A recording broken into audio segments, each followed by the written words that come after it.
Hi, shalom friends. If you're like me, someone who believes in the Chumash, or what they would use the expression biblical values, you probably feel a little bit under assault. I mean, after all, the first chapters of Genesis talks about male and female, he created them, so we absolutely believe and understand that there are gender differences. And 6 days you shall work, on the seventh day you shall rest, so there is the virtue of working, not only the responsibility, but we don't believe that it's a virtue to stay home and wait for the government to support you. Obviously, we don't believe in looting. Essentially, there's not only changing, but according to some, the world is disintegrating. Of course, I do not use words like this, though I just mentioned it, because there is a divine plan, and the world is actually not dissolving, but the world is evolving, perhaps, into a much better and a higher state of being. Of course, you've heard this before, not only from me, but from numerous people, that one of the things about the virus is the importance of the individual, how one person could actually spread disease and contaminate, if you wish, so many. And by doing so, change the world. Businesses close and so on and so forth. So if we emphasize the negativity of what might happen through one individual, we certainly should emphasize what one person could do. So the person that finds the vaccine will be forever and ever lauded, praised, and appreciated. Well, Jewish people have a vision of such a person that will right the wrongs. And he has a title. The title is Mashiach. Literally it means the anointed one, the king. And he will function as representative, literally, of the King of all kings. He will change humanity not through violence, but by transforming and bringing out the best in them. So let's take a step backwards just for a moment and ask the question, why do we believe and why do we need the coming of the Messiah, the Mashiach? So I'm going to offer 3 possible perspectives. Perspective number 1. The Mashiach has to come because the world, morally and ethically, is sinking into oblivion. And without repeating all of the ills of society, I'll say it through a Hasidic anecdote. One of the holy Hasidic Rabbis once remarked out loud, Rabbi Shalom, Master of the Universe, Shik the Mashiach, send us the Mashiach, because we need and appreciate him if you will send him now. If you wait any longer, God forbid, the people will not want the Mashiach that you send, nor will they want you. It's a very pithy statement, not meant to be clever, but a true, honest assessment. At least we have people that still believe in God and still understand the need for rectification. But God forbid, heaven forbid, if we just keep sliding when morality won't mean anything, and the capital G, God himself, won't be mentioned, it will just be a vestige of the past, who's going to appreciate goodness and virtue anymore? So from this perspective, Mashiach can, will, and must come to save us from spiritual annihilation. Then we have another perspective. Look at what's happening in this world, a world that has been changed over for the negative. People can't work, people are sick, people look at other people as carriers. It's amazing. What used to be seen as trust your neighbor, love your neighbor, welcome your neighbor, has now turned into something with frightening with a mask. And don't get too close to this person. He might infect you. Everyone is a potential danger. I mean, I could exaggerate. I won't have to, because many of us are uncomfortable as it is. So looking at the physicality of the world, looking at the pleasures of the world, a world with many of the pleasures available, but not accessible. No bars, no sports, no concerts, no recreation, on and on and on. The world is falling apart. Please, God, bring the Mashiach. And what will the Mashiach do? Not only save us from spiritual annihilation, but from the very physicality that seems to be disintegrating. Okay, so now we have two very powerful urges to pray to God and to beseech God to bring the Mashiach. And there's a third perspective, which is not novel, but I don't hear enough of it. So I'm going to bring it to your attention. Please bring Mashiach, God.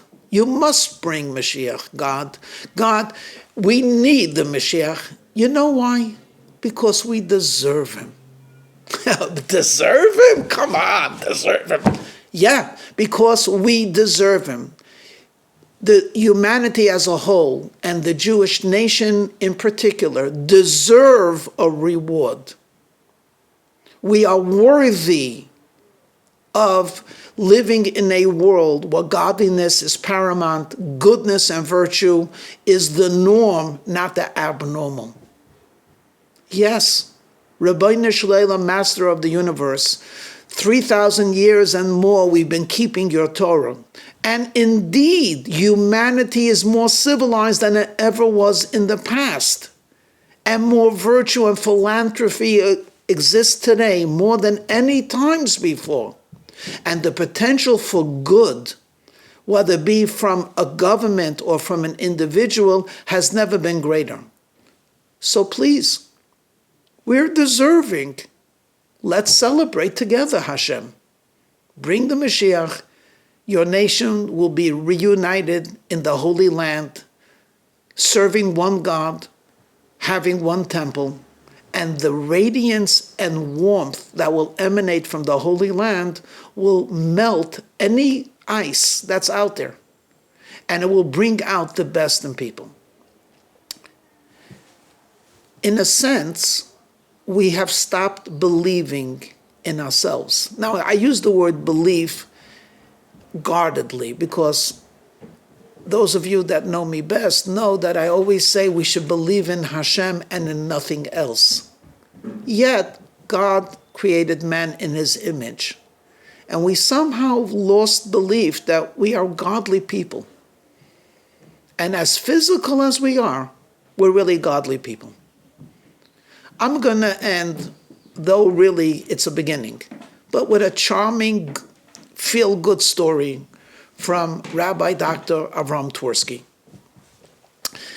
He, as many of you might have heard of him, is a leader in the rehabilitation of drug addicts and so on. And this is a story that he told. He was in Israel. There was a rehabilitation home, and these are recovering, in italics, recovering drug addicts.